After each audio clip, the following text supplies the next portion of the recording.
Hello, everyone. Julija Simas here for the Cosmic Intelligence Agency. Welcome to our quarterly update. Today, I have some very special agents with me, Bill Meridian, Julija Stathis, and Adam Gainsburg. We are going to talk about, as we usually do every quarter, we grab a panel together, who's available, what subject is the most pertinent at this time. And of course, we're just about to have a solar eclipse at zero Cancer. We are moving through some very significant times and big shifts on the planet. And so I called in some of the experts. And so I'm very, very happy for all of you to join me. I'm just going to unmute them and start videos. Ask to start videos. And I hope that works. So agents, oops, I have to ask them to start their videos again. Here we go. Here's Georgia, here you all are. Thank you for being here, agents. How's it going out there in all the different places? Well, we've got one in New York, Bill's in New York, Georgia's in California, and Adam, not quite in the middle, but over in Las Vegas, yes? Yes. Yeah. Thanks for joining me today, agents. Probably most of these three don't need much introduction, but let's start at my top left. I'm not sure how everyone else sees it, actually, because anyway, it's Georgia, Georgia Agent 35 from California. She's a cycles researcher and, well, what your expertise is synodic cycles in their many forms. Would that be right, Georgia? Well, I don't know if it's my expertise, but I like it. I do a lot of work with them, you know, and they're developing cycles. Yeah. And they know much about what's going on, don't they? Yes. Yeah, so we're going to hear from Georgia what she's put together today as well. We've got Adam Gainsburg on the left of me. Adam, welcome. Thank you so much for joining us today as well. Thank you very much for the invitation, Julija. Really appreciate being included here. Yeah, no, that's great. Well, I mean, many of us know you as also doing so much work on the synodic cycles, and with Mars and Venus so prominent this year. I mean, how interesting has it been? What has arisen just in the last few weeks with Venus? The voice of the world, the social kind of, the social voice, really, about what we don't like, how things are changing and how we're adapting. And you're going to tell us more about the incredible Mars retrograde that's coming up this year, that really defines this year so much as well, doesn't it? Like, if we're halfway through the year now, we've still got a big thing coming up, hey? So we really look forward to, I know you study this and you'll have some stuff none of us have thought about coming up, I'm sure. And last but not least, of course, Agent 72, Bill Meridian. Thanks for being with us, Bill. Oh, you're welcome. Thank you for having me. Many of us, of course, have, let's say, learnt so much from Bill over the years. If you study astrology, you know Bill Meridian. He is a cycles expert, a master eclipse agent, I'll call you. You know, the go-to guy to actually find out how to work with eclipses and the cycles that they bring. And Bill, I was just reviewing the talk you did for us at the symposium earlier in the year in regard to the markets, you know, the financial world, the trading world, and what you said there was quite profound. So just update us a little bit of where you are 6 months later. Okay, can I share my screen, or how does this work? Let's start with you. Yes, why not? Let's start, because eclipses begin. Well, tell me what you want me to cover, where you want me to start and stop. Oh, well, I'm going to give you 20 minutes. Although I can listen to you for hours, I know, but let's just hear from Bill. There's an eclipse, of course, on Sunday. It's a solstice. It's an eclipse 6 or 8 hours later. It really has defined this year because an eclipse and the solstice were very close together in December last year, the 26th of December. So, you know, Capricorn, Cancer being the extreme positions of the sun, it just really goes to, let's say, add to the turning points that we're in, I think. So, Bill, yes, over to you. What are these eclipses doing? Okay, can I share the screen? You can. Oh, hang on. Yes, you No. can. That's not my screen. It's not? At the bottom saying... There we go. Can you see that? Yes, we can. Thank you. Okay, let me just get this. There we go. Well, first of all, you mentioned the S&P. I put this up. This is the basic monthly cycle that I work with is that dark gray line. The solid black line is the S&P. And I had thought there would be a top around January 10th. It was actually February 19th. But anyway, the low in this cycle is March 18th. The actual low is 2 days later on March 20th. And as you can see, it doesn't top until we get out here in January with some turbulence in here. So that's the stock market forecast is up. And as to why it's up, number one, I think if you looked at the unemployment numbers that they released were surprisingly positive, which tells me that companies are already hiring in expectation for the pandemic shutdown to be lifted. That's the first reason. The second reason is because if you pour tons and tons of money into the economy and there's no place for it to go, it spills over into speculation. And one stock market indicator that was created by Ned Davis Research has two inputs only, and it works very well. That is sentiment and the amount of money in circulation. If you have lots of money in circulation and loads of pessimism, you get higher stock prices because the money has to go somewhere. It's not good for the overall economy. And I always jest with the gentleman in the audience and say, if you want to see this in action, you take your wife to the shopping center and give her a few $1,000s and come back a couple hours later, and you will see this dynamic in action. So that's what's fueling this this market. And then, of course, we have the solar eclipse, which, as we know, is at 0 of the cardinals, which is a world point. And eclipses that are at the world point affect the entire world, the last one being in 2001. And of course, when it was activated, we had 9/11. So did that year affect the entire world? Yes, and we still have the effects of it. We don't have 9/11s every year, but we do have the effect of it in limiting our travel and things like that.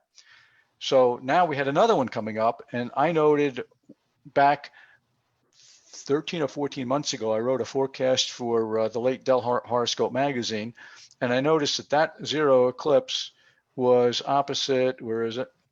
The 0 Capricorn sun on the Jupiter-Saturn conjunction. So that told me the world points, 0 Cancer and Capricorn, were the place to focus. And so thus far, we have to blend the meanings of them together. And I don't think the effect of the Jupiter-Saturn conjunction starts on the exact day. It starts maybe a year in advance having an effect, as we'll see. And what else can I tell you? It is the eclipse is opposite. Cupido is over here. This is a Uranian planet that has everything to do with integration, the desire, the urge to merge, the corporations, clubs, marriages.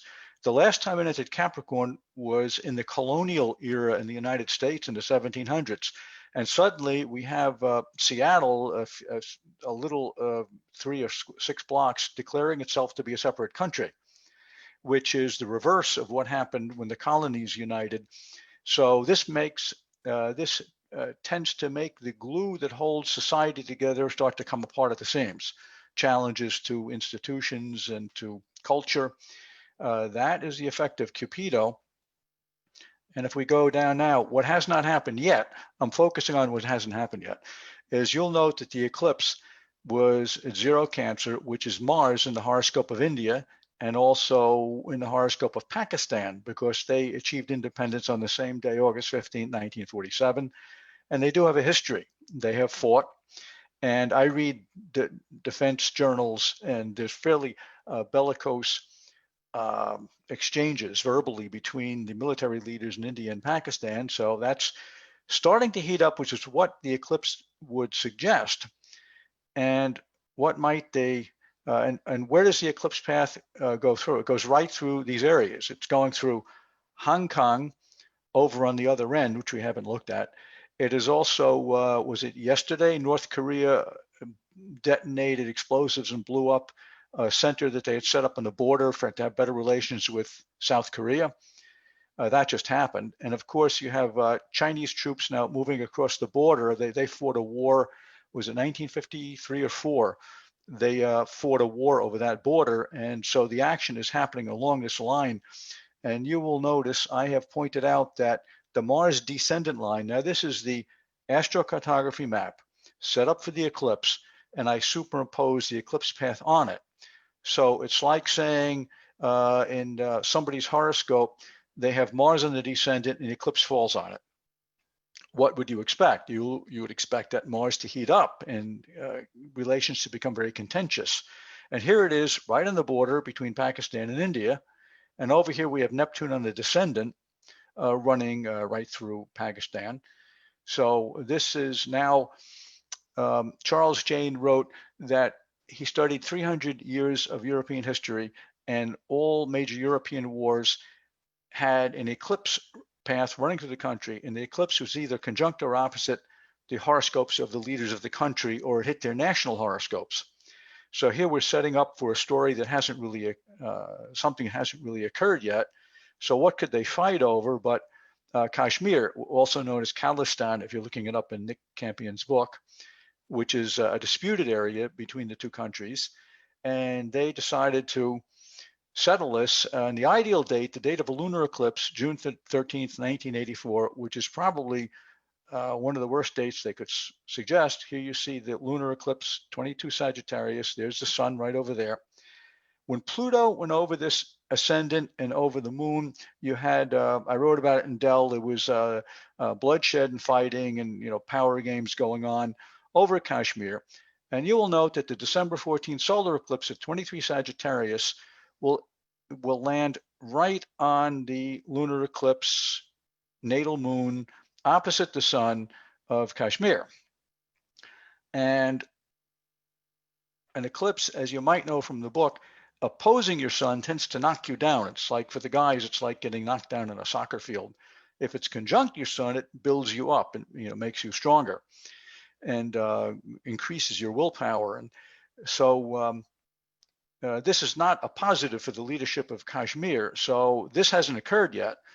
And the effect of solar eclipses, Jane's general rule was they start heating up 90 days before they occur. 90 days off of December is September. So this is an issue for the fourth quarter of the year that has not really hit the headlines yet. And so now let's go to 2020. And that's the 360, of course, of the Jupiter-Saturn conjunction, which is on December 21st, 2020. But I prefer the 90. And if you put the Jupiter-Saturn conjunction, it falls at about 1 fixed.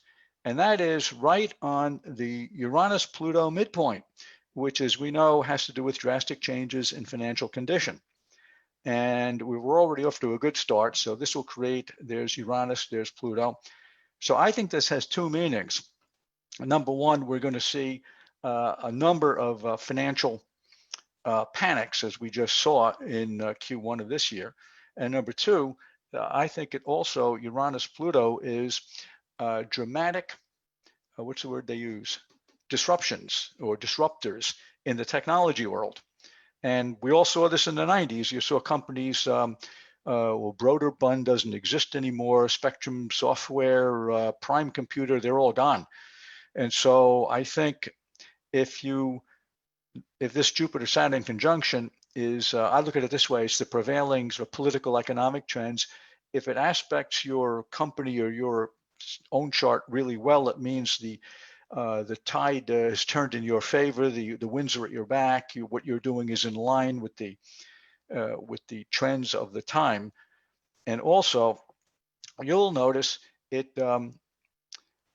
The sun is conjunct Mercury at the world point right up here. And I thought, well, that combined with this, that is Apollon square Pallas, and Pallas is an asteroid. And as Eleanor Bach taught us, it does have a lot to do with your ingenuity, your intellectual abilities, and a lot to do with little gadgets. And Gartner Group estimates there'll be something like billions of little gadgets, smart items, all what they call the Internet of Things, all hooked up to the internet. And I think this is it. It's at 4 degrees. Is that 4 degrees fixed? Yeah. And so putting this together, I think it means we're going to be even more closely connected with lots of new gadgets. And of course, the rage in China, also some places like England, is surveillance cameras. So I think it's going to be much easier for governments to track us due to these combinations, but they also represent very new types of technology. And if Pallas has got to do with intellectual tools, and Apollon spreads things out, it puts them everywhere. I once had a client when I lived in New York in the 80s who was a Hasidic Jew who his coat, it was winter, he was loaded up with all of these personal digital assistants. He sold this stuff. Had he been caught in a rainstorm, I think he would have been electrocuted because he was loaded with this stuff. That is Apollon Pallas. It's distribution or sale of marketing of Pallas type gadgets. And the early ones are personal digital assistants. And now we have cell phones. It indicates an increase in, who knows what new technology they'll come out with. And this chart also has Neptune. Neptune here on the Saturn Vulcanus midpoint, and Neptune equals Vulcanus Apollon. Apollon spreads things everywhere. Vulcanus does it with great power. And Neptune, right out of the book, it's got to do with epidemics. It says this right in the book. Widespread fraud, I'm adding that in because the election is coming. And also, if you dump tons of money into the system, you're going to get inflation somewhere down the road. As my Greek professor said at NYU, professor of economics, he said, yes, give everybody in the country $100,000. Bread will be $50 a loaf, but everybody will have $100,000. So I think that's what these things mean. And if we go over here, I just shifted it a bit. We also have in this chart, unfortunately, we have Mars square Pluto, not only in this chart, but in the 2040 chart. And Mars square Pluto is excessive use of force. It's, let me see, there it is. So here you see Mars Pluto equals Zeus, which can have to do with missiles, fires, explosions, Hades, Uranus, which is sudden bursts of irrational hatred, Ceres, Venus, Cupido, Poseidon, and Uranus is close to the New York City ascendant. So I'm glad I'm over here just outside of Princeton, New Jersey. At least I have a river between me and them. But you can see what's happening in the cities and in New York. And by the way, I just checked at Penfield's book on the cities of horoscopes of American cities, there is 0 Cancer rising in the horoscope of Minneapolis, which is where the eclipse occurred. So this works for cities also. I don't know where he got the time from, but it appears to work. So this Mars Pluto is not, no wonder Axon, I forget the ticker symbol, I think it's AAXN. It was formerly, no, you know it by its previous name, Taser Incorporated. They make tasers. The stock has been going through the roof because you have a need for crowd control. Mars Pluto indicates a pretty rough time coming up, I do believe. And this is everything I already said, so I don't have to repeat it. Blah, blah, blah. Growth of artificial intelligence. There's a guy out near Georgia in California, Victor Verpaillet. We're both members of the Kino Circle, which is a group of futurists. He was in Vienna. He thinks AI is going to become so strong, it's going to be like, if you remember Captain Kirk in the old TV show, and he would say chicken salad sandwich, and you hear this bubbling noise and the door goes up and it was a chicken salad sandwich. Victor thinks that's actually coming, and he thinks thousands of people are going to be displaced, just out of work, because a lot of things will just be produced automatically. So his idea is if you want access to this market, the biggest companies will have to pay a tax, and that tax is going to be given to these people as a minimum income. So they'll have money to spend on all the stuff that the gadgetry is going to produce with very little effort. So that'll be interesting to see if that happens, but I could certainly read that in this chart. And I wrote this 13, 14 months ago. Pluto is going back and forth over the Jupiter in the Chinese horoscope. So last May of 2019, I said that there would be a stock market decline in 2020 because years ending in 0 have the biggest stock market declines. That's an easy one. And these dates here, this long cycle, this was for a non-astro audience. That's why I don't say Pluto going over Jupiter. June 6th, September 13th, October 24th is the last one, Pluto going over Jupiter. This last happened in New York City during a 75 fiscal crisis. So I thought there would be a fiscal crisis. I didn't see the pandemic in China that would cause the global economy to contract, which would cause the stock market to come down. And crisis areas, India, Pakistan, I told you about. China economy, I told you about. Hong Kong, that appeared in Del Horoscope a while back. I won't go into that.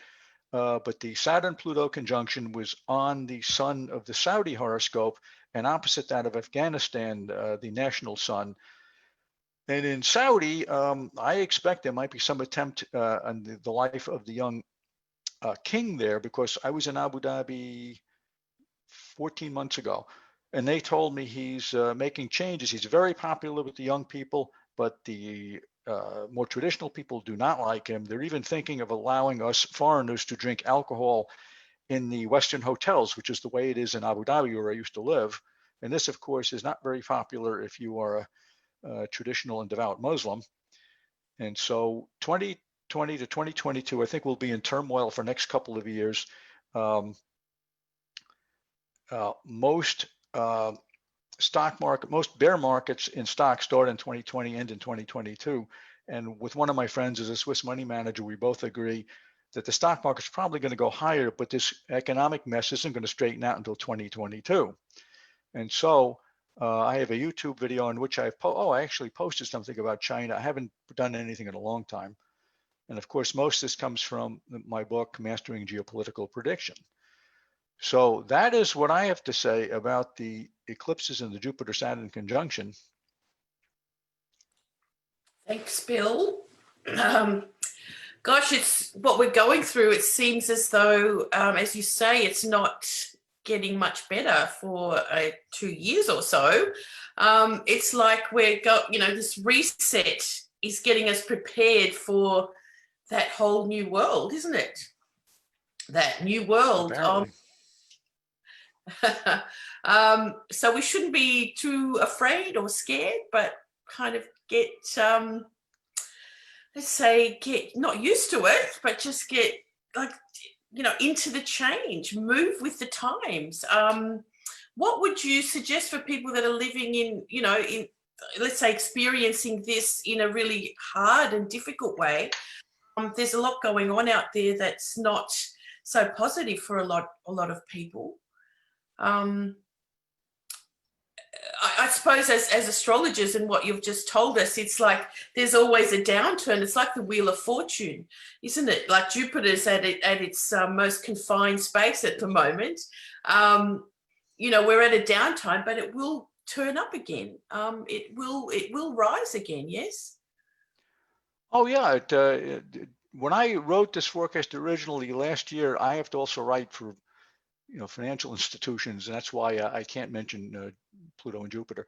But the economic cycle I have is, the stock market cycle went down, the economic cycle still up. So I said, what could possibly happen that would stop the whole world economy? And I said, as one American, he's right out here in Pennsylvania, he was on television. He said, had this not been an election year, we would have not had this shutdown. They would have considered this virus to be a regular virus. I agree with him. They're trying to affect the election by disrupting the economy. And the Jupiter-Saturn conjunctions, it's in my book, Planetary Economic Forecasting, they tend to interrupt the trend, but I couldn't figure out how it could be interrupted. I couldn't see it. And I didn't see a war or battle breaking out or a new technology. I did not see this epidemic. And then when it started in January, then I began to realize what was going on. So the Jupiter-Saturn conjunction is telling us it's an interruption in what is actually a very an economic boom and mode, we're transitioning over from the regular old economy.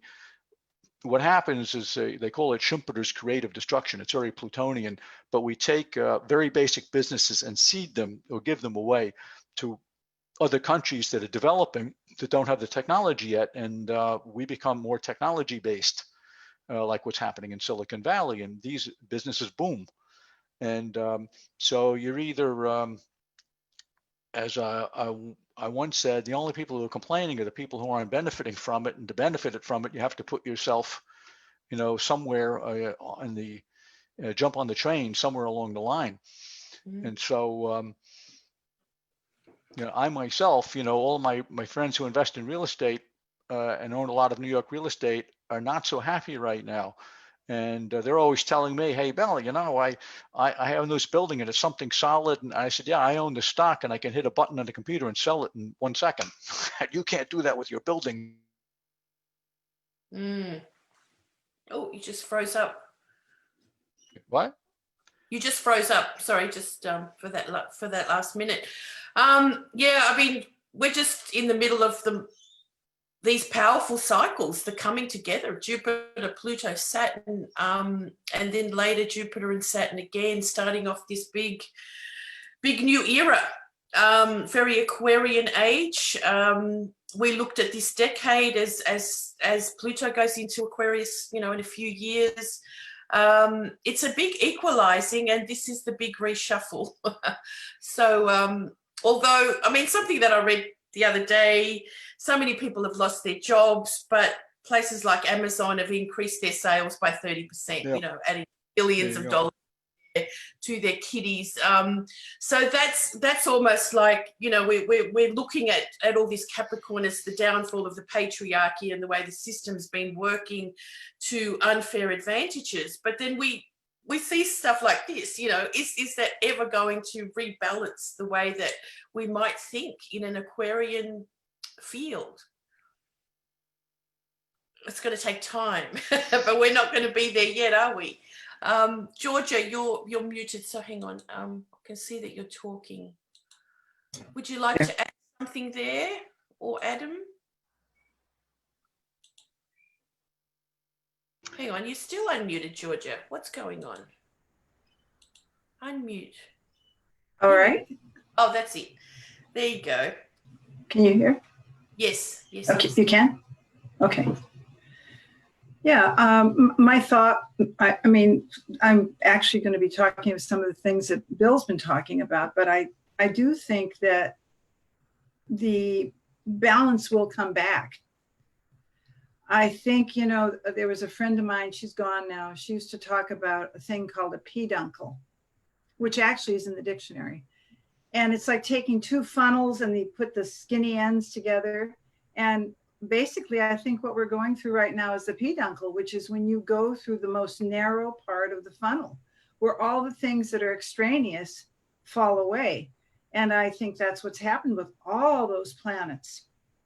Not only the slow ones, but, then we had Mars come through and we had the moon come through in January and February, where everything, and in my presentation, I'll show that, where everything got Capricorn is strip it away, strip it away, strip it away, strip it away. What's no longer necessary.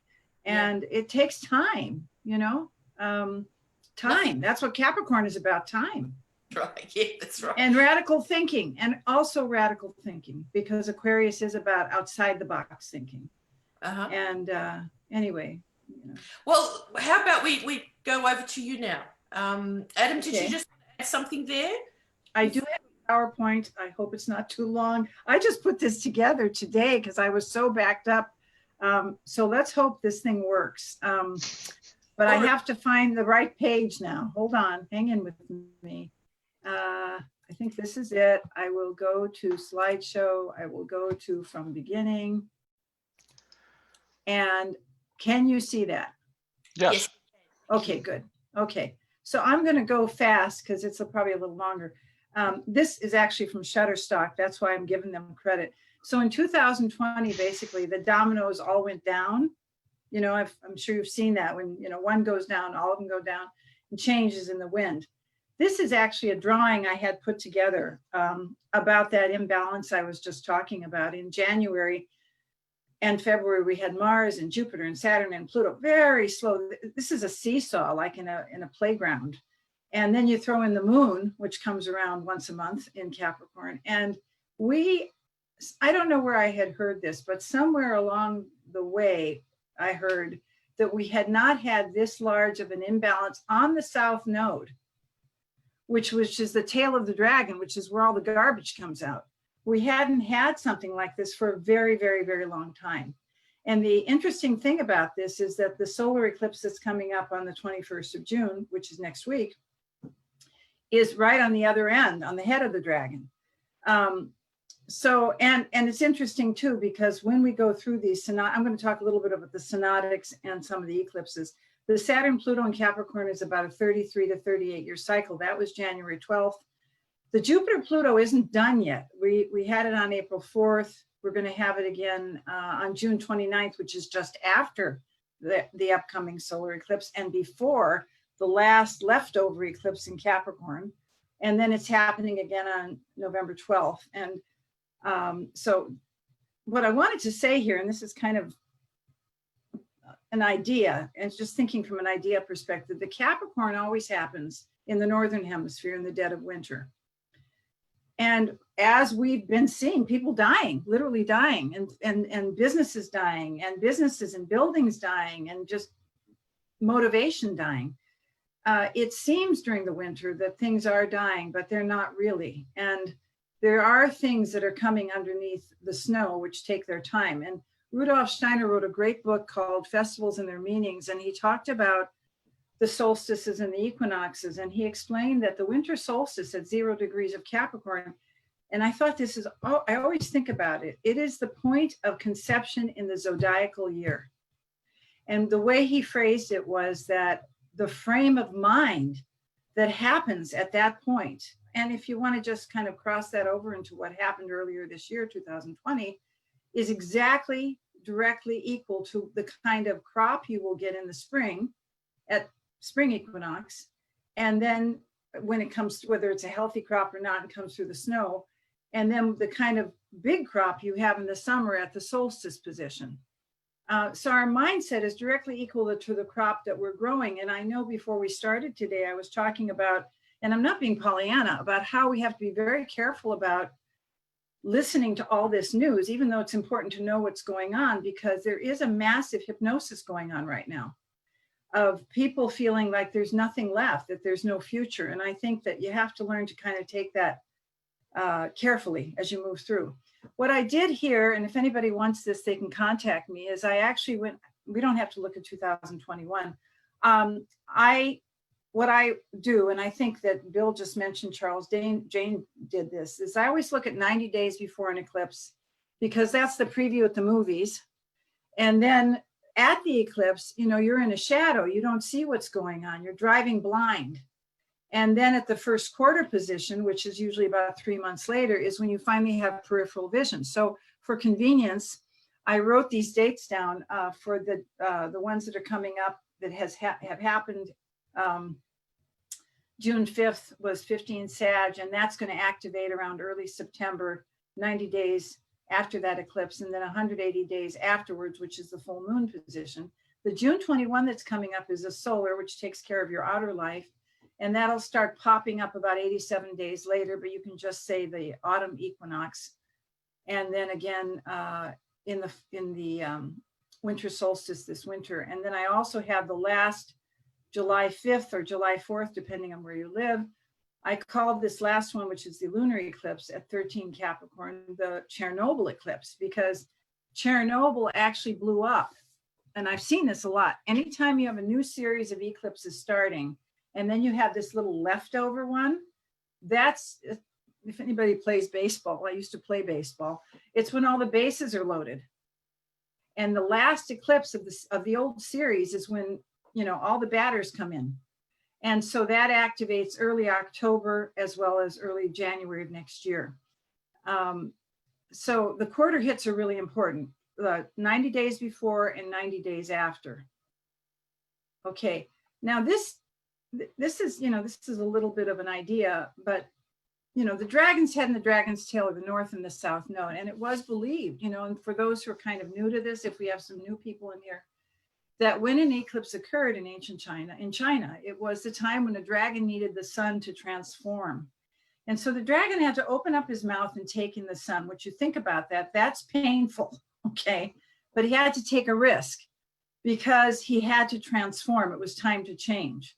And eventually the sun came out through the tail, which has got to be painful also, the south node where all the garbage comes out.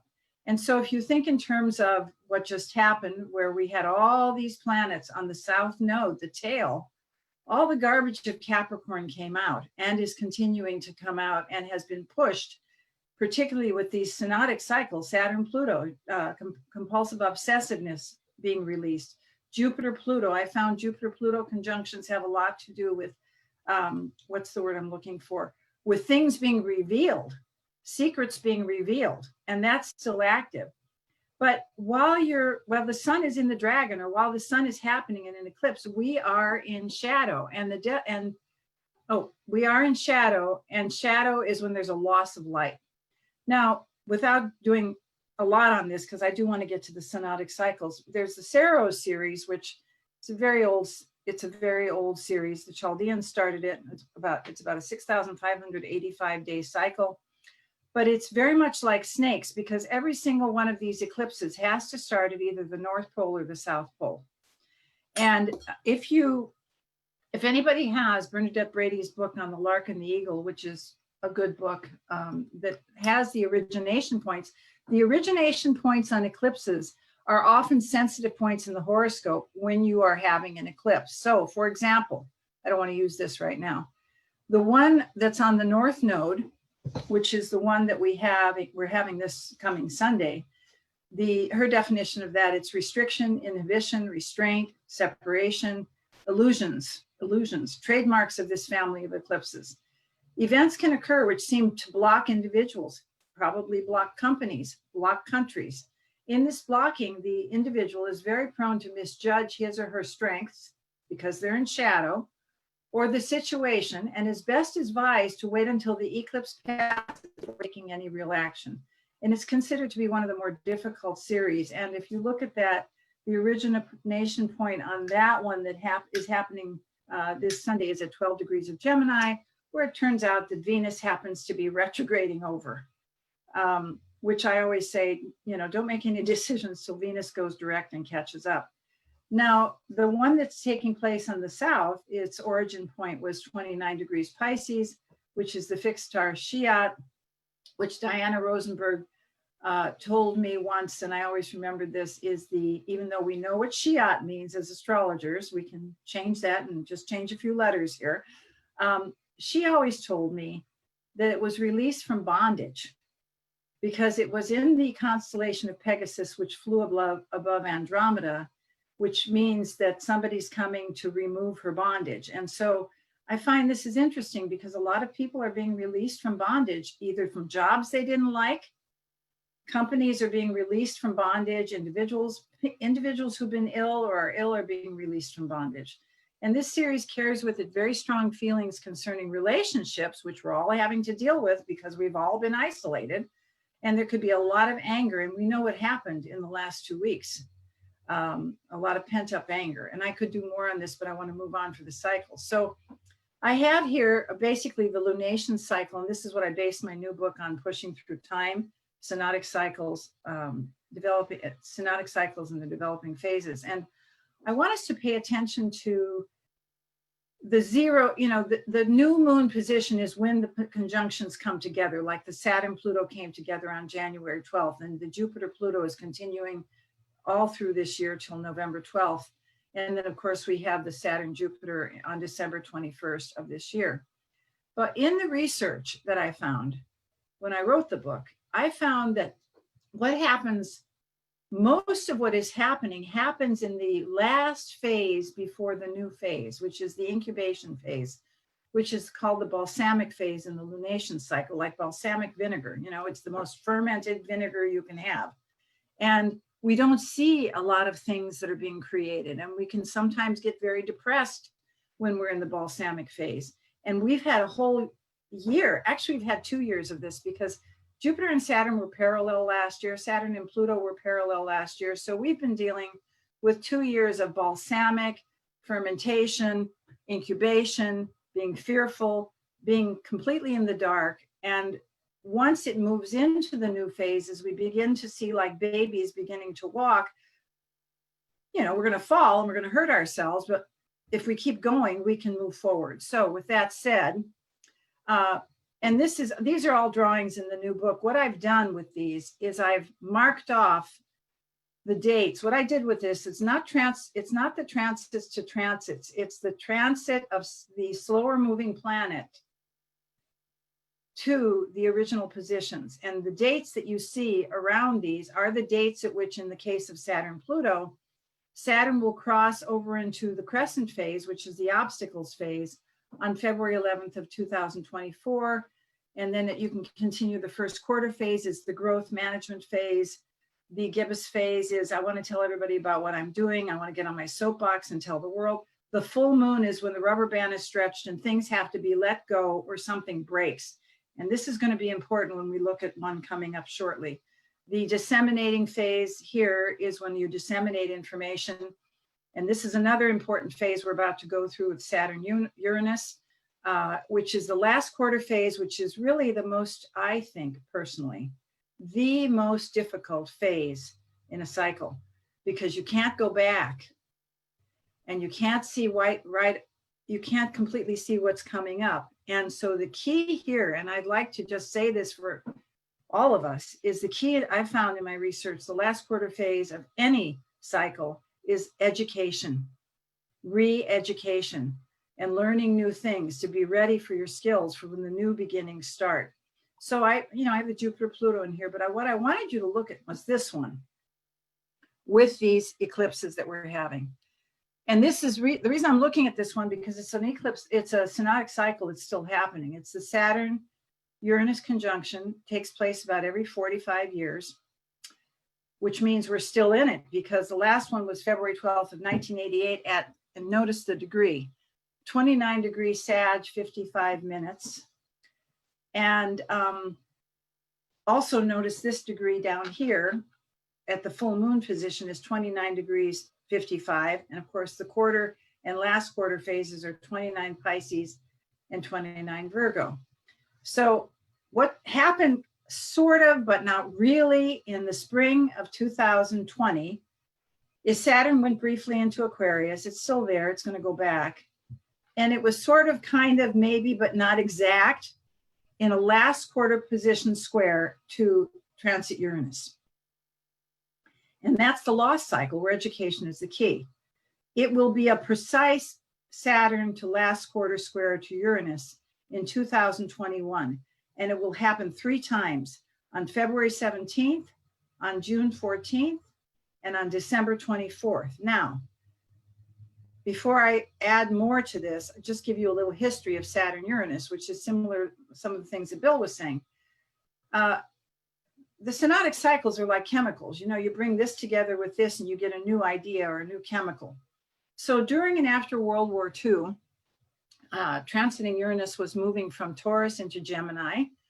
And during that same time, it did finally align with Saturn. It's a synodic cycle of 45 degrees.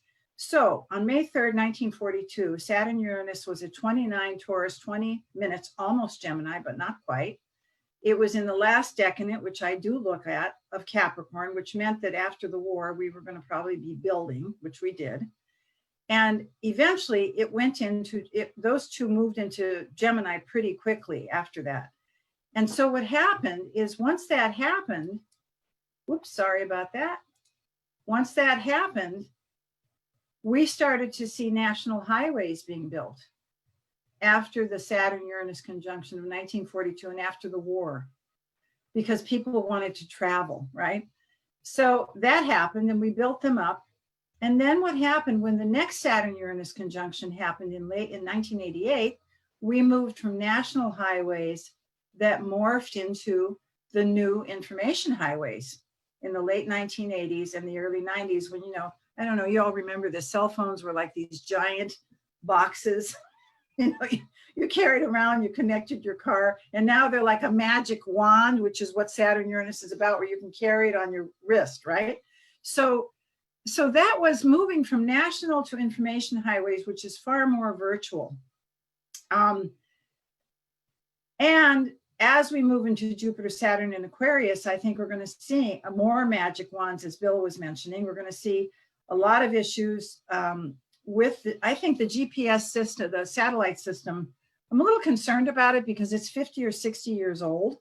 And I know Space Force has been created, and there was somebody speaking who is one of the commanders for that, and said one of the reasons, one of the things they're doing right now is they're going out in space and trying to clean up all the junk that's out there from when India and China blew up their satellites. Because if that junk hits any of our GPS satellites, you won't be able to use your ATM. We won't be able to do these virtual networks. We won't be able to do anything. We'll have to go back to calculating by hand. And so what they're trying to do right now is get rid of all the space junk, because it is an accident waiting to happen to hit the global positioning system satellites. So I see that. I see a lot of competition with 5G networks, because now that's what's happened since people had to go home and work. And the companies are realizing that, gee, people can work at home. Gee, what are we going to do with these buildings? Gee, maybe we don't need all this space. Gee, what are we going to do with them? That's going to happen. And of course, AI will get more. I think it'll be more. I actually think we're going to start to see, not right away, but the brain-mind neural networks, where you can actually, and they're doing it already with prosthetics, where they're having the mind make the arm move, and they're already starting to do that. So here is the Saturn-Uranus conjunction of February 12th, 1988, which is still active. I thought you might like to see this. I put the solar eclipse of 4 Capricorn in the new position of that, which is still active, which is the new ideas, new starts. 90 days before the one that's coming up was March 21st. If you notice here, it was 29 degrees of Pisces, 55 minutes, which is the origination point of the eclipse that's coming up on the July 4th eclipse. I call the Chernobyl eclipse. The one that's coming up next Sunday is exactly opposite this position, and that's the full moon position, and it's at 0 Cancer. As Bill said, it's the world axis. This is when the rubber band is as stretched as it can get, and either you have to let go of some things or you break. The 90 days after this one is the 90 days is the last quarter position on September 21st, probably a little bit earlier, at 0 degrees of Libra, which, by the way, will also be happening as the Mars is retrograding over here in the management phase, the first quarter position, which tells me, I'm looking at this election also, Bill. I think there's going to be a lot of funny money stuff going on with the election. I think Trump will get in again. Neptune will be squaring the north and south node. And that tells me that we're not going to see the whole stories. Things are hidden, and that he probably will get in, but there'll be a lot of questions about the votes. That's my opinion. It might be wrong. I hope I'm wrong. And then on December 14th, we're having a total solar eclipse at 23 Sag, pretty close to this original Saturn Uranus. And, you know, if you think about it, Saturn is tradition and Uranus is radical. You know, this is balsamic phase in December, which tells me that hopefully the community groups, Uranus's groups and networks, can get together and start creating some sort of compromise, because we've had too much extremism on both sides. I wish we had a third or fourth party to vote for, but unfortunately we don't have that at this point. So with the Saturn Uranus, though, historically, whenever you have a conjunction, a square, an opposition, hard aspects, especially the fourth harmonic, there are studies that show that hard aspects between transiting Uranus and Saturn evoke deflations. We saw a lot of pre and post depressions in currency and stock crises. I think the bill is correct. There's going to be a lot of volatility in the stock market. We sort of saw that as we kind of saw Saturn, Uranus squaring each other in the spring. Everything is up, everything is down. And, you know, the key thing is to try to be as patient as possible. And I think probably day trading is not the thing to be doing right now. I think this is probably a better time to do long-term trading. But in the end, while you go through all this, you do have a change in terms of how we work. And I think the Jupiter-Saturn conjunction in Aquarius is going to bring, because of what's happened. The pandemic is a horrible thing, but the pandemic has also been an incredible opportunity, because people faced with all these difficulties have had really to get down to Capricorn. What is essential in my life?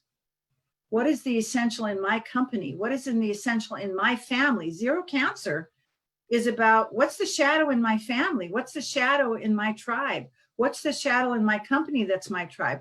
How do I change that so I can stay in a growth mode? And we won't know any of that till we get into the fall and early of next year. We'll see more, I think, at that point. So, this is what I do. I do an annual cheat sheet every year, and I do it. I keep it at the desk, and I have, like, I used to use bomb days for the 90 days. I don't do that anymore because of 9/11. Now I use firecrackers. So it's just a little easier, and I have the start and stop dates. So, there's a lot more to be said, but my 20 minutes is up. So, and this is the new book, Pushing Through Time, Synodic Cycles and Their Developing Phases. So that's it. Well, thank you, Georgia. You bring up so many important and interesting things again. There's so much to look at. Yeah, there is a lot. I like your little firecrackers, but you can see in that graph that August and September are pretty dense. Very dense. Yes. Very, very dense, what we're going to move over to Adam in a minute, because that's the Mars retrograde beginning. I just wanted to say, as you talked about the closing cycle, that 270-degree point where everything's, the hardest. The last quarter phase. Wait, I lost you just a minute. What'd you say? That's Capricorn in longitude, right? Yes. 270. So there's this double sort of aspect of what we're going through to move to the new world is so dense at the moment. So it gives us a lot of sort of hope and faith that don't lose hope and faith. Don't lose fear, because this is a transition that astrologically is so necessary. But get educated, learn new skills, because that's all you can do to be ready. And the other thing is interesting about that 270 degrees, all of the eighth harmonics, 0, 45 adds up to a 9, 90 adds up to a 9, 135 adds up to a 9, 180 at a 9. All those nines are at those points. And the 9 is the number that will give itself up in all the numbers. And keep going. It just, it's like the Ouroboros, isn't it, of numbers? Yes, yes. An eternal cycle. Very good point. I love that. Really good to think about the harmonic of eights in that way. That's except that you can combine, you can work with the numbers too. 2 is working with other people. 7 is about making changes in your career, and that's where I love those numbers, because they really reflect what's really going on. And you're correct. That is the Capricorn section when we think things are dead, like in the winter, but they're not. Yeah. Fantastic. Yeah. Really so, cool. Anyway, that's mine. Include the audience just for a little sec. Franciscus just brings up the point, and of course we've talked about this many times as well, is that the Jupiter Pluto Saturn conjunctions are happening on their own nodes, north and south nodes. Can't remember now which ones exactly, and that the Venus retrograde star point just happened on Uranus's north node, and it's always been very much attributed to revolutionary actions, and we've just seen that so big time. So it's all coming together. That's what we do astrology for, isn't it? To learn to read the signs and the cycles. So next up, we're going to go. Thank you, Georgia, for all that, and of course we have you back on for another more teachings, more learning from you, maybe down the track later in this year as we go into the new Jupiter and Saturn big cycle. So now over to Adam Gainsburg. Thanks for waiting, Adam, but I thought I'd just kind of do it as a timeline, so hang on, I have to unmute you. Yes. Gosh, why do they make it so hard? Oh no, got you. Okay, great. Okay. So I'll share my screen to start here. Okay, fantastic. So over to Adam. He's going to, just whatever he's going to tell us is going to be amazing. Thank you. I'm sure I will not live up to that, but I will do my best here. Thank you very much, Julija. Let me just make sure my screen is here right so everyone can see. Can you see that? Yes. Great, okay. So this is a very short version and applied specifically to what we're talking about today of a much larger body of work of mine. I'll give some information at the end if you're interested later. So the basic idea of this is that I take a different view of phases, not a different view, I should say, a different way to calculate them, and thus that changes my perspective on them. I call these sky phases. These are the basic ideas behind this are this. Planets on the birth chart correlate with discrete areas and functions of who we are, aspects of our psyche, self-image, skills, and we use this to predict great times or bad times to make decisions about ourselves. If we want to go deeper into our shadows and deeper unconscious and consciousness, we can use the birth chart for that. However, planets in relationship to the sun, which is called the heliacal phase from Helios, which is a subtype of what Georgia specializes in, the synodic cycles. So heliacal cycles are a subtype of synodics. These planets, when we look at them in relationship to the sun, correlate with how those areas from the birth chart, those specifics to us, shine brightest within our larger societal context. So what we're doing here is we are looking at what I call the genetics of societal cycles rather than applying synodics to larger collective unfoldings like stock markets, wars, major world cycles. And where I get all this from is based on what I call sky factors of each of the planets. And I'm quite thorough in this basis. So here are some of the sky factors that I use to formulate my system of phases of the planets with the sun. The planet's distance from Earth, having nothing to do with the sun, just the planet's distance from Earth. Its brightness, relatively speaking, this is relative magnitude. Likewise, relative velocity. Where, if at all, does the planet appear? Morning sky, evening sky, or what I call for the outer planets, midnight sky, which I'll talk about with Mars. And is it visible and how long? Number 5 is the duration. How long is it visible? Also, then you get further into it. If you really find a passion for this, you will find yourself on the doorstep of latitude and declination applied to heliacal phases, as well as the simple distance longitudinally between the planet and the sun. So there's quite a lot of basis underneath this that I'm looking at, which is not really astrological. If you can just look at all this stuff here, all these 7 factors are not astrological. They're pure astronomical science. They're just easily measurable. So boiling this all down, what does a planet's heliacal phase mean? It basically means take the meaning of that planet and extend it or extrapolate it into how that planet, that aspect of ourselves, of a native, of a country, a company, a wedding date that you're electing, whatever. How does that planet in that natal position, how does it get extended? What does it mean societally? How is it going to be received or rejected? How is it going to be understood, let's say? And there's and I make a correlation with that with the ancient Indian idea of Dharma. This is what the Mars with the sun heliacal cycle looks like from Earth. This is a topocentric view. Standing on the Earth, if you were to stand there for anywhere from 23.5 to about 26.5 or 27 months, which is the range of how long the Mars-Sun cycle is, each of these numbers is each of his 13 phases with the sun. These are, again, heliacal phases from a topocentric observational point of view.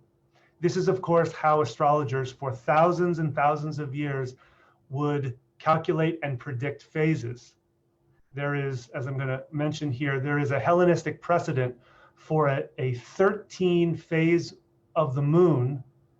Each of those phases are unequal. Sometimes there's 11 phases. Sometimes there is 13 phases, depending on what's going on and what the astrologer is looking at. So relative to the Mars phases, these numbers here are my work. These are just how I dice it all out. So there are 13 phases of the Mars cycle. The first one here is the invisible conjunction with the sun. Number 3 here is simply when Mars first appears to our sky, to our eyes in the morning sky. In other words, it rises before the sun. This is called the heliacal rising of Mars. Here we have approximately the square to the sun, the opening square. Right here in the middle where there is no number, which I'm going to go into in my talk here, this is the station retrograde. This is the very beginning of the phase that is associated with the opposition, and then this phase then are, in a way of saying, integrations of that profound moment of Mars opposite the sun, which I'm going to talk about more in a moment here. And I hope you'll see from the basic solar system astronomy of this Mars opposite the sun, it is a profound thing that happens every approximately 2 years that I think we largely miss the impact of. We tend to sometimes ascribe it to other things. 10 here is the closing square, the evening sky square, and then the 13, of course, is the beginning of the beginning of the last phase, which is Mars's heliacal setting, where he disappears. There is no more Mars in our skies. So each of these phases is very unique. They are not of equal length. They are not of equal longitude elongation. From the collective point of view, each of these phases correlates to me with how our collective masculine. Now, this is not men. This is the masculine in everything. And you can generally describe the masculine principle as the impulse in each of us, in all life, animals, plants, everything, to leave the known behind and extend into unknown space, to risk or to go out from its origin. Okay? From the personal point of view, the Mars, the masculine, will expose the alignment or misalignment between the personal dimension and the collective dimension. So personal actions, personal assumptions and projections and goals, and the society's recognition, acknowledgement of them. How many times have we looked back in historical figures who were so, quote, far ahead of their time? All that means is that relative to what they were creating or producing, that culture were blind to it. Only later did we come in to understand the genius of it. That's what a good way to understand this difference between this white background section here, which is the subjective or the personal, and then here is the collective or the world level. So wherever you're born, whichever Mars phase that you were born in will also tell you the larger context in which your Mars is operating through its sign, house, aspects, dignity, etc. on your birth chart. Okay. This is the name of the phases, the names of the phases filled in. So Julija asked me to speak about Mars retrograde, so that's what I'm going to do. I am less of a predictive astrologer as Bill and Georgia are. I am more of a throwing out ideas and intuitive and kind of common sense ways to put things together that might start to question or even clarify and refine what we already know. That tends to be my position in the field. So the Mars retrograde, of course, starts here and ends here. This period from here all the way to here and then back down is the longest period of any planet. Mars will be retrograde in Earth skies for the longest time than any other planet. Okay, it also occurs at the least amount of time, meaning the least amount of frequency does Mars retrograde, because the Mars cycle is about 2 years plus or minus. Okay, and that's longer than even the outers because the outers move so slowly the sun comes and laps them. Of course, I'm speaking here if you're newer to astrology and you're newer to understanding the relative orbits and how we experience them on Earth. So, further about Mars retrograde. The retrograde period of Mars transforms Mars from a morning star. Now, this requires maybe a little bit more of explanation, a little bit more time to cogitate on this. And this is really why I said yes to doing a webinar for Julija and the CIA late August this year. I'm going to be going into the whole Mars thing, but essentially Mars morning star means if you're out early morning looking over the east, you will see Mars rise before the sun blots out the sky of everything. Mars is visible to our eyes. Thus, Mars is real. Mars is tangible. It's now a player in our, if you will, consciousness. And that increases that height, sky height, brightness, and effect, direct one-to-one effect increases as Mars ascends this mountain, okay? And so by the time Mars reaches here at his station, he is fully visible. Not only visible as a morning star, he is red. You can see him, his redness, without a telescope. Granted, if you have low pollution skies that you're looking through, you will be able to start to see his red color right around here with good low horizons, and also the right time of year, of course. Okay, so this retrograde period peaks at this moment here, and this is what I call the transcendence phase. At this moment, which is really, if you will, if we look at the planets as a kind of messenger, as a kind of harbinger of what's to come, and thus more of who we are and who we're not anymore, then this is really Mars's exclamation point. This is his huge megaphone, because at this moment, Mars is closest to the Earth than he ever gets. He's right there with us. He's highest in the sky. He literally will rise as the sun sets, and then be visible the entire night, early morning, even, and be setting as the sun rises. Okay? This is a Mars that literally, as I call it, commands the sky. Okay, I'm going to be giving, and this year, this occurs, this retrograde period occurs from, of course, I'm sorry, this phase, this whole period, when the maturity phase starts right here, all the way through after the direct station here, it goes from June 19th all the way through October 12th. So this is really a kind of contextualizing or bookending for those of you for whom this is new information. This is the period. This is kind of like what we're building towards.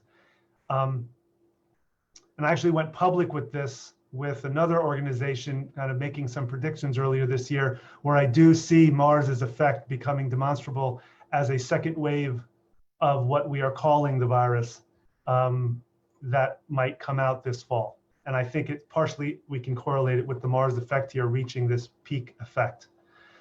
So Mars retrograde. Now we're more specifically within this little section here.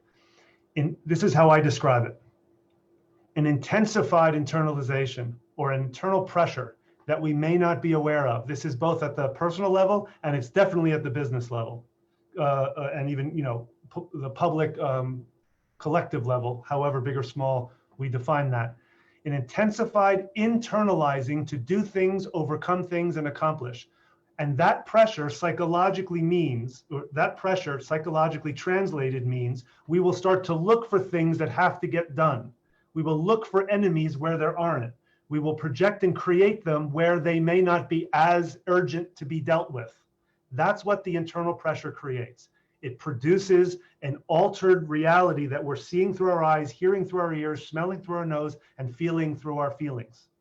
So we really want to be mindful at this time here, not to check our instincts at the door and have a lot of objectivity here, okay? So the Mars retrograde period, then also on the other side of it, this intense pressure requires an outlet. So if you're not fully enlightened, like I'm so far from, and we don't have a way to just transcend it all and be at peace through everything, then the outlet will take one of two types. And it will depend on how basically conscious, how much you subconsciously need to create an enemy or a victim or an other than yourself. So essentially, one way that this Mars internalized pressure will result is, like I said, we're going to find things to do battle with. We're going to find things to win at, or to not lose at, or to maintain our stance at. Okay, and that can be applied certainly to our financial life, to our relationship life, where we live, job, occupation. And like I mentioned before, this will become exaggerated for people, not just individual people, but let's say, groups of people who are, let's say, running a given country, this will create a kind of unspoken background, again, pressure to go do something and preemptively fix something that's not yet showing up. And this is where a lot of irrational violence comes. This is where a lot of, whenever you see those interviews with people on the news who have done some more than questionable things, they say, I don't know what happened to me. I don't know what got into my head. It's this kind of pressure. Now, of course, the pressure isn't only correlated with Mars. All these outer planets that Bill and Georgia were talking about definitely create a pressure at a whole other level than just Mars Sun here. But Mars Sun definitely creates this pressure that's more like of an autonomic nervous system, like I got to do something about this. That's the Mars Sun at a less awareness place. If, however, a person or a group or a country, a government, a business, etc., is of more awareness, more consciousness, in other words, they less need to react, nervous system speaking, they will strive to, and this is another very valid expression of Mars, to transcend, to go beyond. Remember, the masculine principle is to leave what's known behind for something unknown or different. They will strive to go beyond one's immediate impulses into something unknown, yet perhaps exciting or necessary to protect my family, necessarily to defend myself, etc. Okay? Or anything that, if we are dreamers, if we are idealists, any place that appears to offer more freedom. This is a key word I found over my years of working with the Mars cycle, both personally in relationships and personally, and a little bit in the mundane dimension. Mars Sun can have a lot of correlation with the seeking of new open pastures, new possibility, where no rule book or authority is bearing down on me, telling me what is and what's not possible. Okay, and this is directly correlated with the transcendence phase, directly. And this transcendence phase is only 3 days long. It is the absolute, that 2.5 day, 3 day window of Mars retrograde, exactly opposite the sun, as I mentioned before, where Mars is highest in our skies than he ever gets, brightest for the entire evening, midnight, and up until the wee hours of the morning, and appears longest in our skies than at any other time.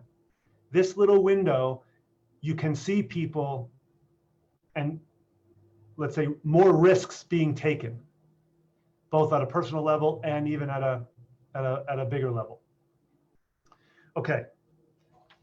Now, let me go into a little bit, just very briefly here, what each of these phases talks about. The maturity phase, the transcendence phase, and then the reorientation phase. If I didn't think about this before when I was preparing this, but I almost want to do this.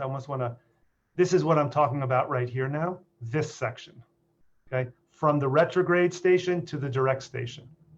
So the maturity phase goes from when Mars is 94 degrees all the way to when Mars is 178 degrees from the sun, okay? And for this year, this happens in 3 days from now, June 19, all the way through October 11th.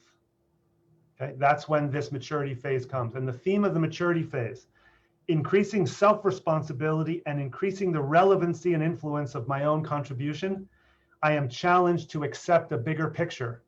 I'm challenged to be proven wrong in the maturity phase. And my ability or inability to accept that I'm incorrect and then adjust to the changes and where I am now shown to be incorrect will determine the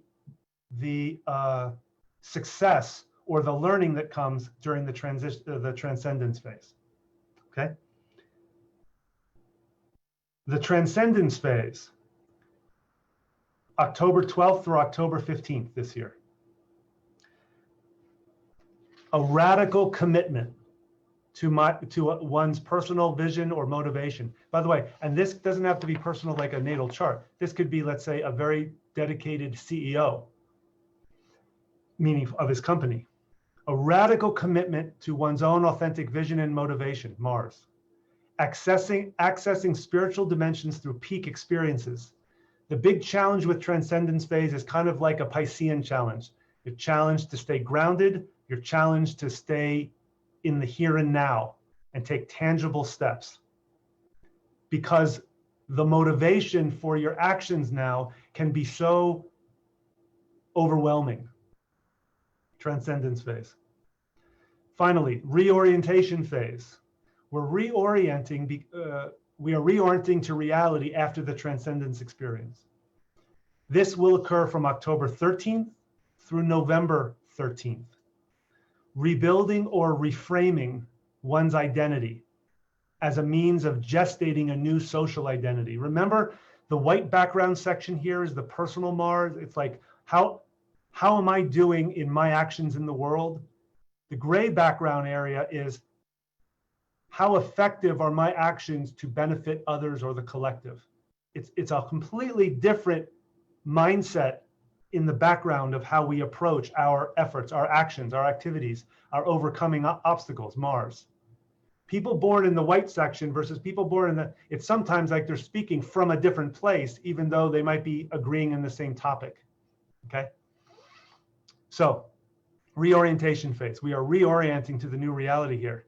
Rebuilding or reframing one's identity as a means of gestating a new reality. We might be challenged here by being too timid, too underconfident, too self-doubting.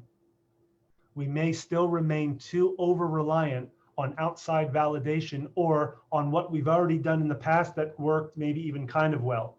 The big challenge for reorientation is to embrace I don't know. That's the big, big challenge and goal of reorientation, to embrace I don't know.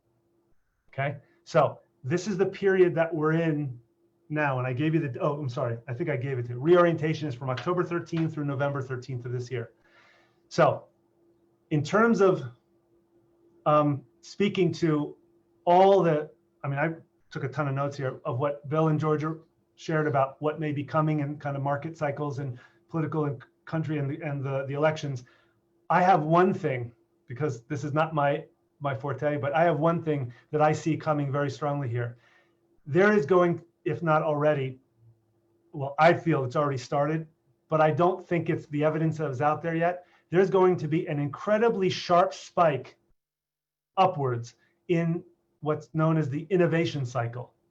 Yes, I know you can see, wow, there's so much new technology out there, but I seriously, from this, what I see here with all the other, with the transiting charts to the USA chart, to China's chart, is that this innovation cycle is going to go through the roof. It's like, if you think we are inundated with new tech now, just wait. I feel like this period from now through, let's say, mid-November, and especially when you get into resurgence, that takes us through about 50 days or so after that after this at the station direct, in other words, through the rest of this year, there's going to be almost like whiplash. What's another word? Dyslexia, metaphorically speaking. What's another way? Atmosphere sickness, altitude sickness, because people are going to be so inundated with, there's new this, new this, new this, new this. But remember, there's still going to be this pressure that I got to prepare myself for. So I think a lot of people are going to be kind of unconsciously pushed into adopting these tech or there's new ways of operating, social media or computers or, devices everywhere, than they're really comfortable with. So we have to stay grounded. We gotta unplug, regularly unplug. That's my. So Julia, that's what I got for today. I just want to mention here that I've done a whole training with studying in depth the Venus cycle and the Mars cycle together, as well as there's an extensive article on this transcendence phase archetypes on my website, which is soulsign.com. Thanks very much for your time, everyone. Wow, thank you, Adam. Gosh, what an amazing time coming up, but such a profound time to make those big changes and reset ourselves. It's like a bonus for the year. That's the way to look at it, isn't it? Bonus. But Adam, as you say, you've done so much work with Mars and Venus, and I love that work as well. I just always see that the retrogrades of Mars and Venus are very active before they're retrograde. Yeah. Like eclipses, I look at them like, we looked at 2020 going, Mars and Venus are going to be retrograde.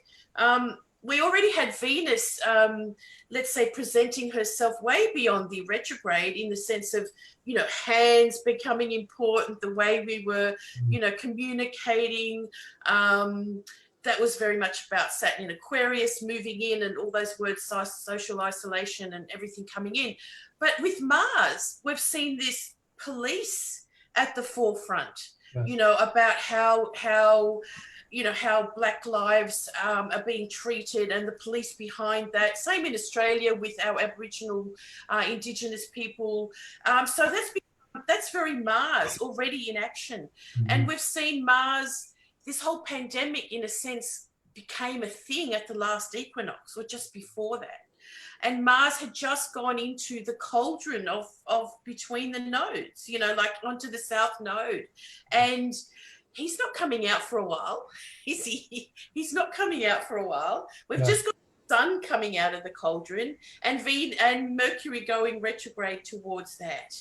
You know, so this solstice is quite profound. We've got Venus stationing on one side, Mercury stationing retrograde on the other side, and of course Neptune stationing as well. So there's not, I just see this next 3-month period as really kind of maybe just sit back, watch what happens, don't freak out, you know, really get deep into the transformative everything that's going on.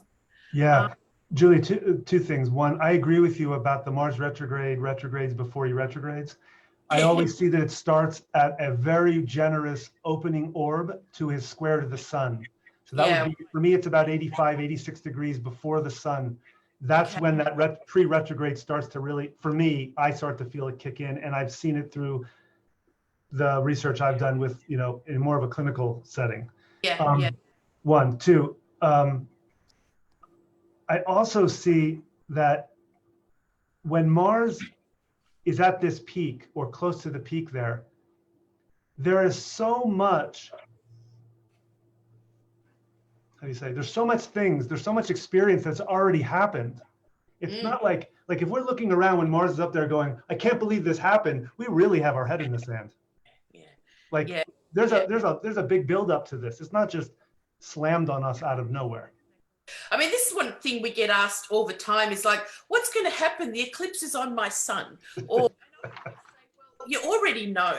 Seriously, there might be some kind of out of the blue, you know, something happens. Sure, that does happen. But really, if you're looking at your astrology with an intentional kind of aspect of growing and evolving your own story, then you're already looking at zero Cancer. We've been looking at that for a while. We've been feeling, you know, as the others have also said, there's this new seeding of how, like, zero Cancer is a potent place. It's a cardinal point. It's a world point. We're all re-looking at our shadow, at our, you know, how the way the new world is going to, how we're going to be part of that, you know. And is it the last eclipse in Cancer now for 18 years? Or is there another one in December? I just can't remember. No, I think it's the last one. Georgia probably would know better. Yeah. This is the last, you know, culmination. So, you know, we already can feel that, guys. You know, it's not going to happen on Sunday. Whatever's been happening is not going to happen on Sunday. Sometimes, occasionally, there will be some, you know, freak occurrence for us, but it's not what we'd expect. The other thing is, Adam, I just wanted to tell the readers that Mars retrograde in Aries is very rare. It's the most rare, yes. Most rare. Yeah. How interesting is that? Because of, again, the time we are in, and it's in its own sign, and so it's the least retrograde place for this planet. And so it hasn't retrograded there for 32 years. Yes, 32 years. Right. I can't really remember what's going on there, but we'll look into that more. When I see this, I mean, especially Mars, when a planet's in its own sign like this, extremes. Yeah. Blind, extreme behavior and assumptions. There is no check and balances. There can be. Now, at the same time, there can be incredible advances. I mean, just unmitigated, you know, accomplishment, because nothing's blocking it. It's just free. It's just empowered with its own, it's eating its favorite flavor of Wheaties, and it's going. Yeah. At the same time, it can, because of that, because it's so empowered, it can really go to extremes that only later, sometimes only the subsequent retrograde period will expose or will mirror. So yeah, the potency of it is, you know, like, I mean, often you'd see, okay, a planet retrograde, it's weak and it's, you know, debilitated and, you know, all that kind of stuff. But in fact, you actually see the opposite quite often, don't you? You know, it's more dynamic, it's more deliberate, it's deliberate. Yes, exactly. It has to be. All planets retrograde are, it's like the planet wants to express, it's a function of the body mind, but now it's being forced inward. So it's internalizing. It keeps recirculating and recirculating and recirculating and recirculating. And it builds up a pressure, which needs out. Like Bill was saying before, this money's got to go somewhere. Yeah, it's got to go somewhere. Yeah, it's also the square to the Saturn, Pluto, Jupiter also. Yes. Wow. You know, I mean, it's going to hit it twice, I think, right? Right? Because it goes retrograde at 28, doesn't it go retrograde at 28 degrees and then go back to 15 and then it's got to go back again? Yes. I mean, talk about blowing things up. I mean, fellow human beings, this is a setup. We are all set up.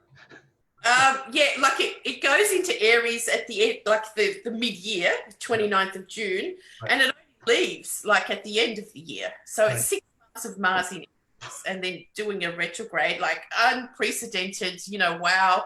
But again, like I said, it's a bonus because it's so rare, 6 months in Aries, and it's a maturity cycle. Like, you know, I heard you say, Adam, I always, like, again, teaching astrology to students, it's like, this is where we grow up. Mars retrogrades through the signs, through our houses. Especially the first half of the Mars retrograde, the wax, if you will, the waxing, when Mars is accelerating in his retrograde period, literally speeding up backwards. That's the maturity phase where we're forced to grow up or not. Cool, isn't it? Yeah. The other thing that Mars retrograde will hit is, of course, Eris. And Eris has been squaring Pluto and Jupiter at the moment. You know, again, I always have seen Eris as very much the product of being able to spread things a lot quicker than anything else, like a virus, right? Or like a social media meme. She was born at the same year as Facebook and, you know, born to consciousness. So she's very interesting to watch with Mars retrograde there as well. And again, uprisings of all sorts. So there's a lot to come, that's for sure. There's a lot ahead, isn't there? So look, I've got a few things to continue with, but I can understand if you guys have to go. I just really thank you for your time, or you can stay online. We've kind of covered everything that we wanted to. And for those of you online, I am going to give away 2 gold memberships, so just stay with me. For the CIA. We have got Adam coming up in August to do a full class on Mars retrograde and Mars cycles, which we haven't had before. So that's going to be great. Thank you, Adam, for doing that. And I'm going to try and get Bill and Georgia, well, just to get more intelligence from them and what they know and have researched in their lives as astrologers. So thank you so much, guys, for being on today as well. But you're welcome to stay on. Any closing kind of remarks? Because I know you guys are busy and you have a lot of other things to do. And we are at the 90-minute mark when I said. Well, I do have one comment to make. When Mars goes direct in November, it'll be at 15 Aries, which is exactly square the July 4th eclipse at 14 Capricorn, 14 Cancer. Right. Going direct, squaring the Chernobyl eclipse, and that's right after the election. I actually have to tell you, I had a dream that they were going to take Trump out in the shackles out of the White House. I mean, that was a weird dream that I had recently. I don't think that's going to happen, but they're, yeah. Surprised. Well, he doesn't leave, you know, anyway. But it is a square. It is going direct square that last full moon eclipse. So intense. That's interesting. Mercury stationing retrograde on that Yes. square point. Yes. At the moment. Yes. So hot spot. So we're basically saying watch our impulses is what we're saying. This is maybe a big lesson in impulse control. Right? Yeah. You know, think before you speak, think before you act, think before you drive.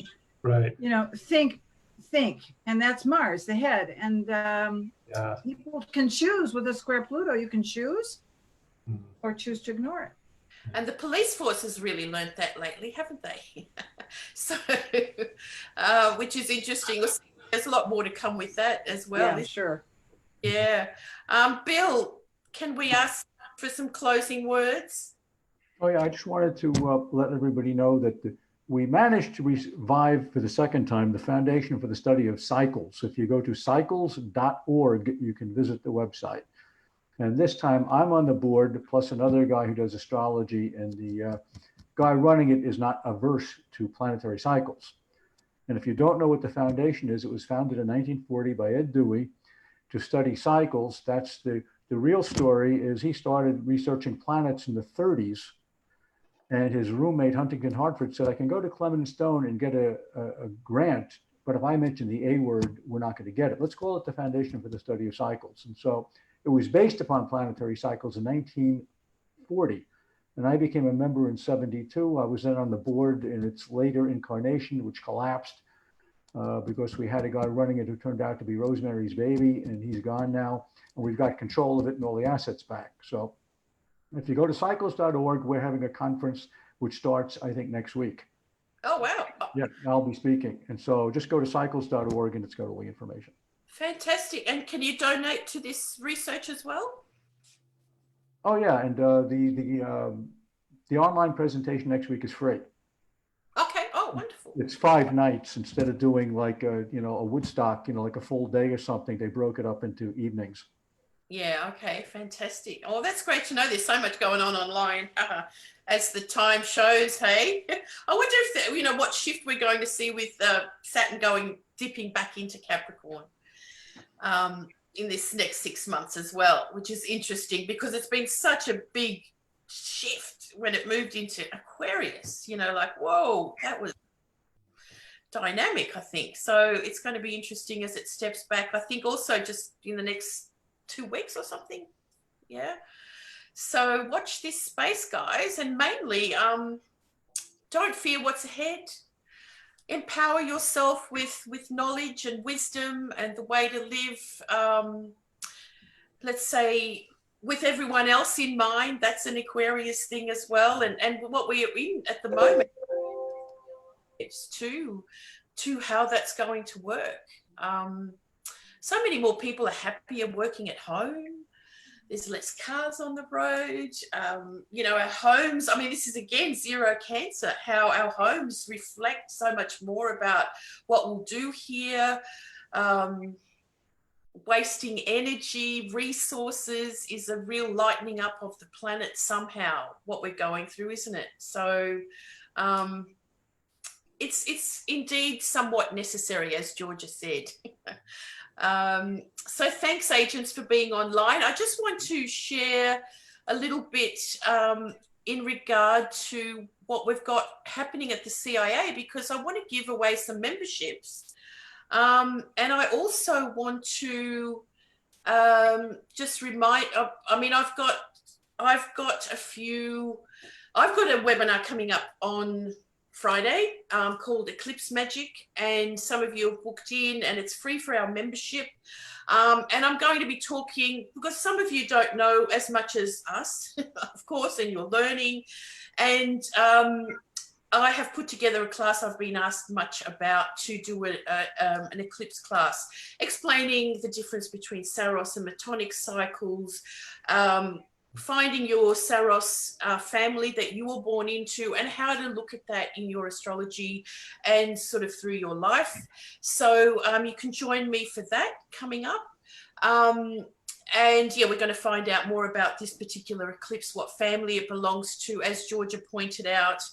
It was at the origin of the eclipse started at 12 degrees of Gemini, which is just so interesting in the sense of the Venus star point being right there at 13 degrees. We are at the moment looking ahead into the next 6 months, and what happens in between by the time of the Capricorn ingress is it's just really interesting also for me to look at it. Venus will be going back into this cauldron. Like we've got this cauldron thing going on, I keep calling it, between the nodes where the planets are really contained. So, you know, perhaps this is also what Bill was referring to. 2021, we're still going through this for a while. It's not going to automatically sort of just go, wow, we're free, or I don't want to say we're free, but the constraints that we have on us, for good or bad, we have to live through them the best way we can.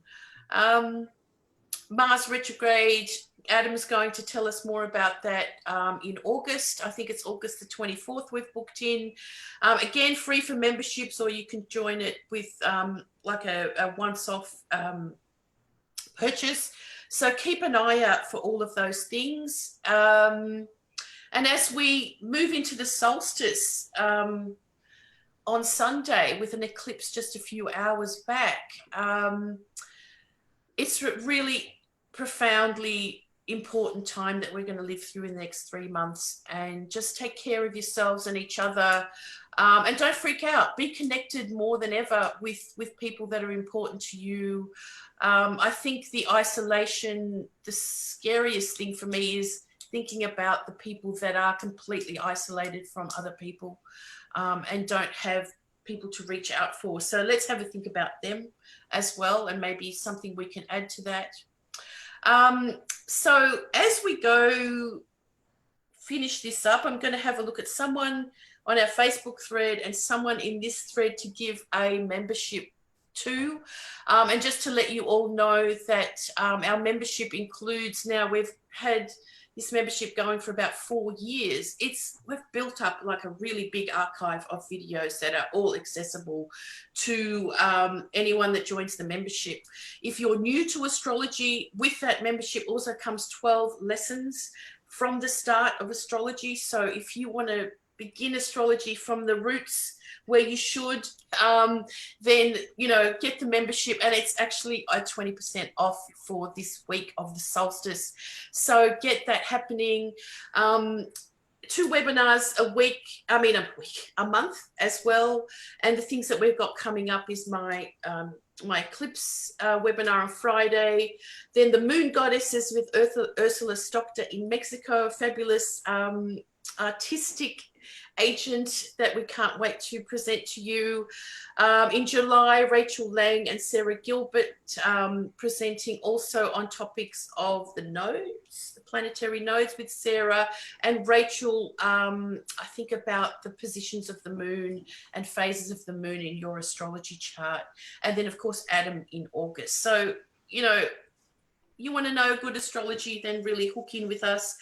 And because we've done already in this 6 months 2 amazing symposiums with all these names of astrologers down the bottom here, it's almost like we want to share more of this goodness with you, and everything's 50% off. So you pretty much, if you buy one of these symposiums, you'll have all the videos, like you log in and all the videos are there for you.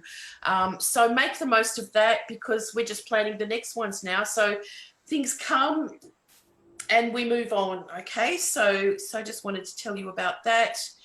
And if you're interested in more about eclipses, join this webinar with me. And of course, we have our ebook that has been selling now for 6 months, and it's still extremely relevant because it was written for the decade. It wasn't written for just 2020, but it's written about the decade ahead. So, you know, things like Pluto in Aquarius, the ways that we are going to be connecting to the AI world, and Aquarius in general. For those that want to know more about the hypothetical planets, which Bill had mentioned a bit, like Cupido, I heard people saying, what's Cupido? They are hypothetical planets, mathematical formulas in a sense that represent archetypes that are really quite profound and interesting. So a lot of stuff going on.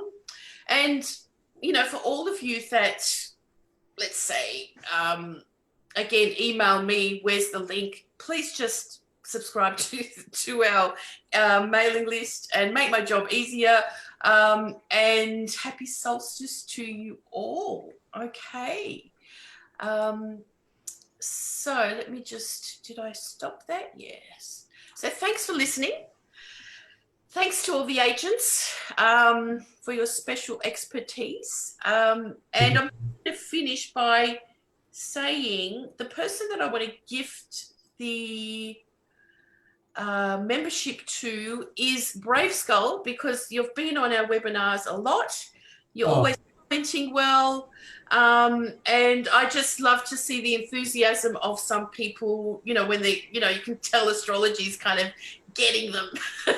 So Brave Skull, you are the winner of our membership, and I'm going to pick one from the Facebook page, but I'll read that later with what comments have come up and let you know. So congratulations. I'll get in touch with you, Brave Skull, and I hope you all enjoyed that. Hang on, we can't hear you, Georgia. And we'll do this again. Like, we do this every quarter. I know. Thank you. I know we could do this every week, but pretty much I've never been busier in my life. As an astrologer, things are pretty good, hey? Can we say that? Yeah. Pretty good. Thank you, Julija. I hope you get some rest with all the work, but I want to thank you for inviting me. I didn't say that in the beginning. This was great to hang out with these guys because I haven't seen them in a while. And that's one way we can see our friends, because we can't see them any other way right now. So good to see you both. We could do it more often. I've always said, if another agent takes on the work of, let's say, just collecting us, making the timetable, it can be done all the time, but that's the reason I don't do it all the time. I haven't got the time. So agents, wherever you are, we need someone to be more of a coordinator for the free stuff, really. Okay, so there's a job for an agent. I always said, if you want to be an agent of the CAA, you have to come up with a mission. So if someone wants to do that, you're on, okay? Let me know. So all the best to everyone out there. I know these are difficult times, but again, we've got to move through them the best way we can. And so thank goodness for astrology, or thank Jupiter for astrology, or Uranus, or all of them for what we have here as a special gift of the cosmos. And thanks to you, special agents 72, 35, and 46. Always. Okay. 46. Okay, everyone. Good luck, and we'll be in touch soon. Bye, hon. Have a good week. Good eclipse. Yes, everyone. Good eclipse. Bye. See ya. Oh, what have I done? Oh, I stopped the recording. That's good. Oops.